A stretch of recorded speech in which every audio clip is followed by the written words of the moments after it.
Bertemu kembali di Minggu Baharu bersama saya Zawazi Yusof, rentasan berita edisi 1412, antara paparan utama.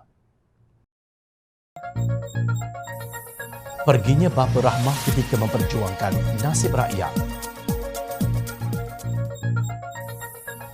Marah nyamuk ke lambung yang dibakar.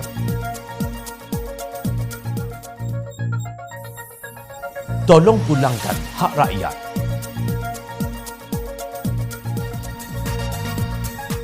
Bangsa tragedi memali mati kata atau mati syahid.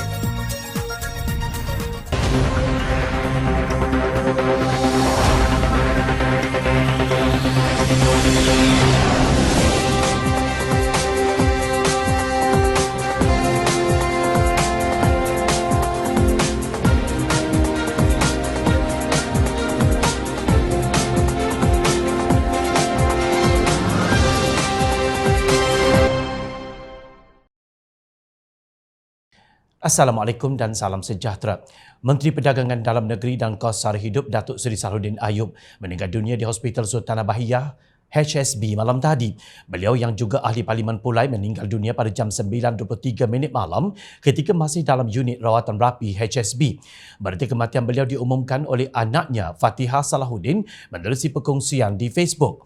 Salahuddin 61 tahun sebelum ini dikejarkan ke wad kecemasan HSB kira-kira jam 10.15 malam Jumaat dan mendapat rawatan setelah mengalami mual dan muntah-muntah sebelum disahkan mengalami pendarahan otak oleh doktor pakar. Allahyarham bagaimanapun telah selamat menjalani pembedahan pada pagi Sabtu dan berada dalam keadaan stabil di hospital berkenaan. Jenazah Allahyarham telah disolatkan di Masjid Al-Badar, Jalan Langgar pada jam 12.22 tengah malam yang disertai lebih 100 jemaah yang diimamkan oleh Abu Bakar Syekh Abdullah. Sebelum itu, van jenazah membawa Allahyarham ahli Parlimen Pulai itu dari Jabatan Forensik Hospital Sultanah Bahiyah Al-Usta tiba di pekarangan masjid pada jam 12.15 tengah malam. Selesai solat, van membawa jenazah Allahyarham kemudiannya menuju ke lapangan terbang Sultan Abdul Halim LTSAH dan diterbangkan ke Johor kira-kira jam 1 pagi. Jenazah Allahyarham disemadikan di tanah perkuburan Jalan Sulong, Kampung Serkat, Pontian. Allahyarham Datuk Seri Salahuddin Ayub merupakan figura penting dalam masyarakat setelah menjadi pencetus kepada pelbagai inisiatif rahmah yang memberi banyak kelegaan kepada rakyat yang berdepan tekanan kos sara hidup. Pemergian Allahyarham tentunya amat dirasai segenap lapisan masyarakat yang sebelum ini sentiasa tenanti-nanti perkembangan mengenai inisiatif rahmah iaitu menu rahmah, bakul rahmah, pakej rahmah dan kafe rahmah. Ilham yang digerakkan Allahyarham itu boleh dianggap sebagai jenama tersohor yang boleh dibanggakan Kerajaan Madani di bawah kepimpinan Perdana Menteri Datuk Seri Anwar Ibrahim sehingga amat popular dengan gelaran Bapa Rahmah. Allahyarham yang sepatutnya menyambut ulang tahun kelahiran ke-62 pada 1 Disember tahun ini memiliki kepribadian yang cukup disenangi, malah antara pemimpin yang mudah didekati rakyat dan media. Berketurunan peranakan Melayu Cina, Allahyarham meninggalkan seorang balu, Datin Seri Fatimah Taha dan 6 orang anak. Sebagai pemimpin yang berpengaruh, Allahyarham diberi kepercayaan untuk menggalas tanggungjawab sebagai timbalan Presiden Amanah selama 2 penggal berturut-turut. Menerusi tiket Parti Amanah yang merupakan sebahagian Pakatan Harapan PH, Allahyarham juga memenangi kerusi Ahli Dewan Undangan Negeri Dun Johor bagi kawasan Simpang Jeram di Muar dan kerusi Ahli Dewan Rakyat Parlimen Pulai pada pilihan raya umum 2018. Allahyarham juga dilantik sebagai Naib Presiden bagi Majlis Presiden Pakatan Harapan pada 22 September 2015.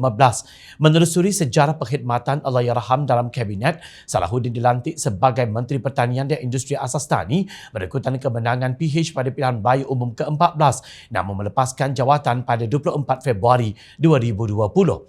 Bagaimanapun setelah PH sekali lagi berjaya membentuk kerajaan perpaduan pada PR15 yang lalu, Allahyarham kembali diletakkan dalam barisan kabinet namun kali ini sebagai Menteri Perdagangan Dalam Negeri dan Kos Sara Hidup. Dalam satu pernyataan media, Perdana Menteri Datuk Seri Anwar Ibrahim menzahirkan pemergian Allahyarham sebagai satu kehilangan yang sangat besar buat negara Malaysia. Secara peribadi, ia satu kehilangan besar buat diri saya dan keluarga dan saudara Salahuddin teguh bersama dalam perjuangan perjuangan yang panjang ini sehingga ke akhir hayat. Jasa dan budinya tentunya tidak termampu dibalas secara materi. Beliau dikenali kerana mempunyai sikap kepribadian yang sangat tinggi, sama ada kepada kawan maupun lawan. Sosok yang kuat bekerja dan sangat taat pada amanah dan tanggungjawab. Berehatlah sahabatku, coret Anwar. Semoga Allah Subhanahu Wa Taala memberi kesabaran yang tinggi buat keluarga Allahyarham, mengampunkan segala dosanya dan semoga Allahyarham ditempatkan di kalangan mereka yang sangat istimewa di sisi Allah. Jasa dan bakti Allahyarham kepada masyarakat dan negara telah memastikan nasib rakyat terus terbela, khususnya menerusi air tangan terakhir sebagai menteri tersebut akan terus terpahat dalam hati dan ingatan rakyat Malaysia yang mendapat manfaat daripada inisiatif yang digerakkan Allahyarham. Perjuangan Allahyarham dalam segenap aspek wa imma dalam politik serta tadbir urus kerajaan juga akan kekal dalam lipatan sejarah negara. Al-Fatihah. Kerajaan Perpaduan berazam untuk memajukan Kelantan jika calon parti yang mewakilinya berjaya menawan negeri itu pada pilihan raya negeri PRN 12 Ogos nanti.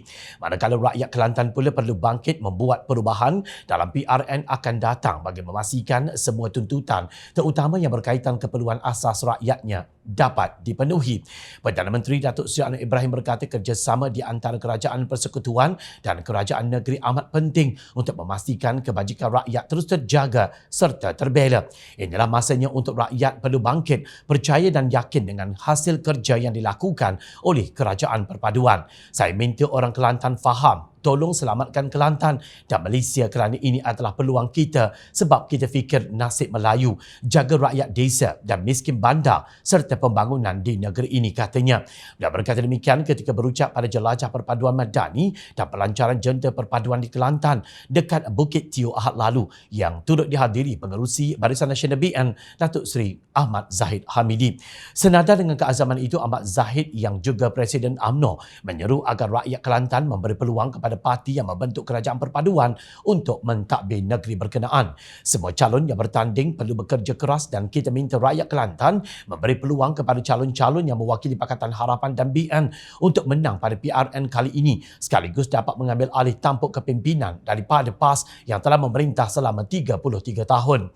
Kalau kita menang, kita akan berlaku adil kepada semua rakyat. Kita akan beri keutamaan kepada mereka yang memerlukan, katanya seperti dipetik bernama. Presiden Amanah Datuk Seri Muhammad Sabu dalam satu sidang media mengumumkan calon-calon amanah di Kota Baru menyifatkan tanda-tanda akan berlaku perubahan politik di Kelantan pada PRN kali ini amat jelas berbanding beberapa siri pilihan raya yang lalu.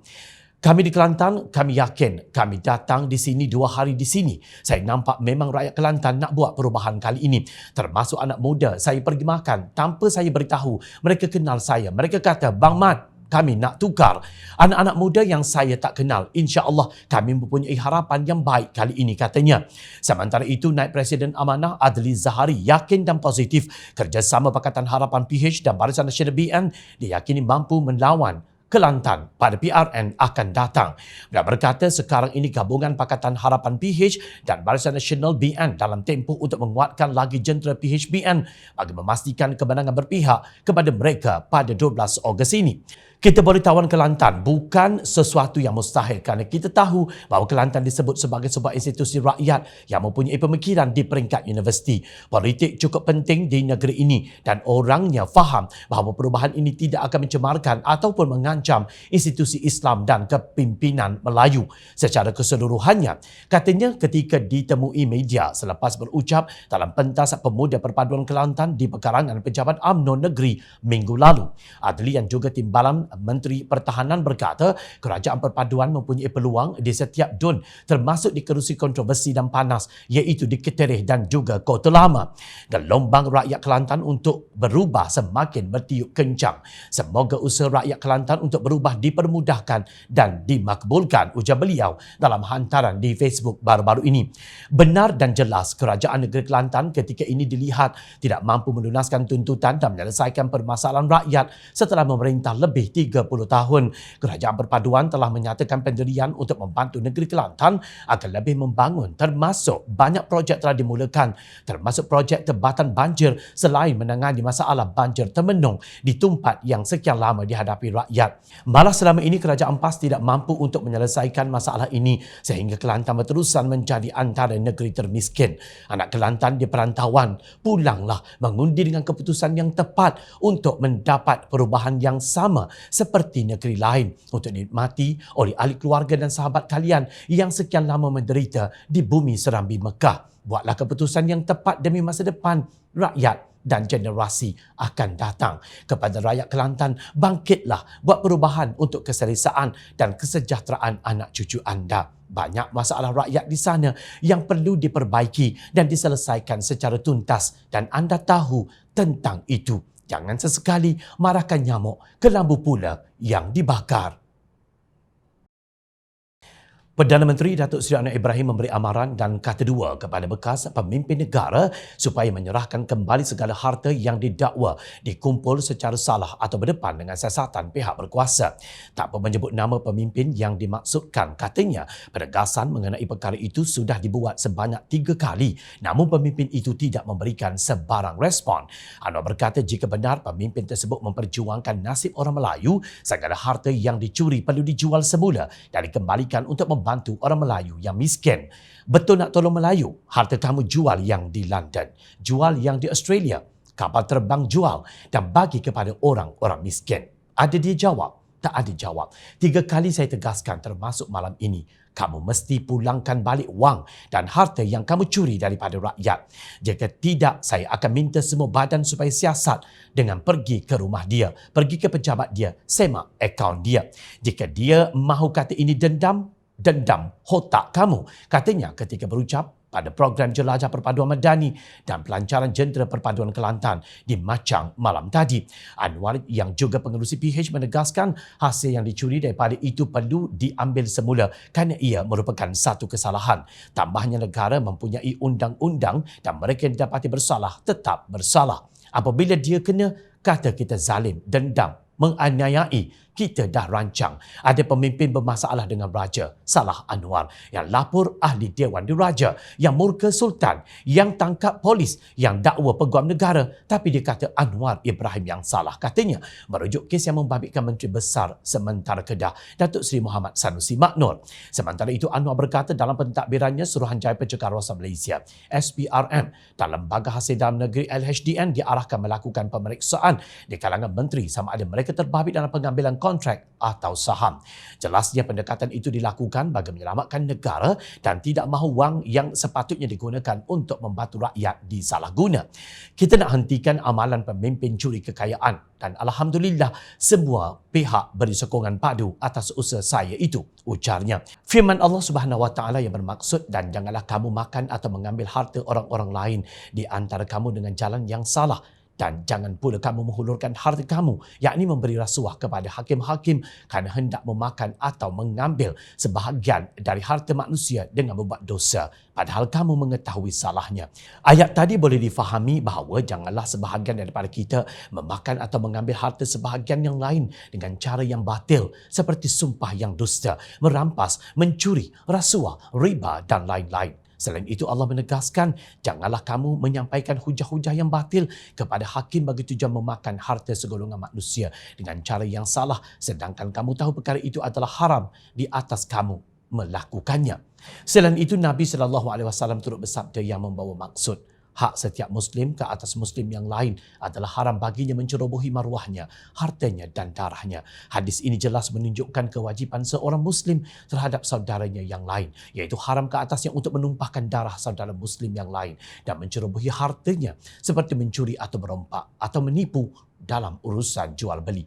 Justru secara asasnya setiap individu Muslim diharamkan daripada mengambil dan menggunakan harta orang lain tanpa kebenaran pemiliknya.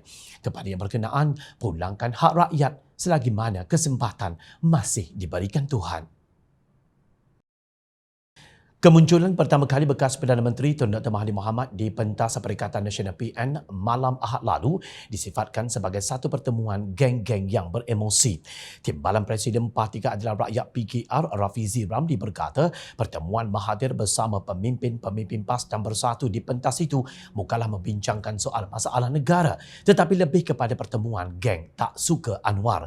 Ia lebih kepada pertemuan geng-geng emosi. Dia tak sentuh pun isu hutang negara. Dia tak bincang macam yang kita bincang. Pertemuan ini lebih kepada kami tak suka Anwar. InsyaAllah rakyat boleh buat penelitian. Cuma saya tidak akan mengheret untuk bermain emosi yang sama. Kita ada kerja nak buat dan kita tidak boleh selesaikan masalah dalam keadaan beremosi. Kita ada polisi yang baik dan kita fokus bagaimana mahu menyampaikannya kepada rakyat, katanya. Dalam nada penuh hormat, Rafizi berkata ia adalah hak Mahathir untuk menghadiri mana-mana kempen parti politik menjelang pilihan raya negeri PRN 12 Ogos nanti. Begitupun kata Rafizi, pilihan raya adalah medan terbaik untuk membandingkan soal dasar serta mencari solusi selesaikan masalah rakyat dan bukannya dijadikan medan untuk bermain emosi semata-mata. Apa yang terbaik saya ingat kita serahkan kepada rakyat untuk PRN kali ini. Cuma seperti saya ulang seperti dalam ceramah saya sebelum ini, pilihan raya ini adalah medan terbaik untuk kita membandingkan soal dasar program persaingan untuk selesaikan masalah rakyat dan negara. Ia tidak baik jika dijadikan medan untuk memainkan emosi. Saya yakin sebenarnya rakyat boleh menilai apabila Tun Mahathir hadir di atas pentas PAS dan Bersatu, katanya. Pada semalam, Mahathir hadir buat kali pertama berceramah di pentas PN sambil mengenakan vest hijau milik PAS. Dalam ceramah itu, beliau menyeru rakyat Kelantan untuk terus menyokong PAS dan menolak kerajaan perpaduan. Bercakap di hadapan ratusan penyokong, Tun Mahathir yang berpuluh tahun memusuhi PAS mengajak penyokong untuk terus menyokong parti Islam itu. Tun Mahathir selama ini dianggap sebagai individu yang boleh menerima ideologi parti lain yang lebih moden dan terbuka, tetapi tidak ideologi PAS yang jumut, katanya. Ada yang beranggapan kehadiran Tun Mahathir di pentas PAS Kelantan memberi petanda parti itu terdesak selepas merasakan ada penolakan secara senyap daripada sebahagian golongan perantau. Ramai pula membangkitkan tentang permusuhan Tun Mahathir dan Tan Sri Abdul Hadi Awang kerana negarawan itu pernah mengisytiharkan PAS adalah parti kafir tahun lalu. Paling terkesan adalah peristiwa memali ketika pentadbiran Tun Mahathir 37 tahun lalu. Tentu anda masih ingat peristiwa itu. Tun Mahathir dahulu pernah dituduh sebagai dalang di sebalik kematian 14 mangsa dalam tragedi memali, tetapi akhirnya kini disambut sebagai VIP di pentas ceramah PAS. Bekas Perdana Menteri itu pernah mengatakan kesemua 14 mangsa yang terkorban pada tahun 1985 adalah mati kata dan bukan mati syahid seperti dianggap PAS. Beliau mendakwa amanat hadi oleh Presiden PAS yang mengkafirkan UMNO pada tahun 1981 menjadi punca berlakunya peristiwa hitam itu. PAS juga pernah menyalahkan Tun Mahathir menyebabkan Kelantan miskin kerana ketika era pentadbiran beliaulah rakyat Kelantan banyak ditindas dan negeri itu dinafikan hak. Tun Mahathir juga dikatakan Perdana Menteri pertama yang mendiskriminasi Kelantan dan melanggar perjanjian persekutuan negeri. Dalam satu kenyataan sebelum ini, Tun Mahathir turut mendakwa ramai orang kenamaan Melayu berada dalam ketakutan kerana diugut. Beliau mendakwa golongan itu enggan menyertai sebarang gerakan yang mempunyai pendapat sama dengan mereka kerana takut tindakan akan diambil jika mereka dikenal pasti. Antara lain, bekas Perdana Menteri itu mendakwa ada yang takut jawatan mereka ditukar kepada yang lebih rendah atau dilucut terus, kontrak ditarik balik atau diganggu, disiasat maupun ditahan polis. Pelik. Bukankah semua yang dikatakan Tun Mahathir itu semuanya telah berlaku ketika beliau memegang jawatan dan ketika berkuasa sebagai Perdana Menteri suatu ketika dahulu? Malah bekas ahli parlimen Langkawi itu yang buat dan ajar semua benda ini. Ada orang kena tumbuk dalam penjara. Ada ayah yang dipisahkan daripada ibu dan keluarganya. Ada pula yang rumah mak dia kena geledah dan pecah atap sebelum disumbat dan dihumban ke dalam penjara. Lupakah Tun dengan semua itu? Hakikatnya Tun Mahathir perlu bertanggungjawab atas apa yang dilakukannya sebelum ini. Dan mungkin inilah kifarah dan karma yang sepatutnya Tun Mahathir perlu bayar kepada rakyat. Tentang keberadaan Tun di pentas PAS dan Bersatu, ia tidak langsung menggugat atau memberikan kegelisahan kepada sesiapa kerana Tun dan gerombolannya sudah tidak relevan, tidak laku di mata sesiapa pun kecuali Perikatan Nasional yang dikenali sebagai kaki kutip. Bukan setakat hilang deposit, malah kini hilang maruah politik berprinsip. Ingat, rakyat sentiasa memerhati. Jom Channel ingin mengucapkan jutaan terima kasih kepada para penyokong Jom Channel dan kepada yang berminat untuk memberikan sumbangan bagi membolehkan kami meneruskan perjuangan menyampaikan berita yang benar. Sumbangan boleh dibuat melalui akaun yang tertera. Suara rakyat kami sampaikan demi negara tercinta. Teruskan bersama kami di Jom Channel untuk mendapatkan berita politik tanah air. Saya Zawaz Yusof. Terima kasih. Assalamualaikum dan salam sejahtera.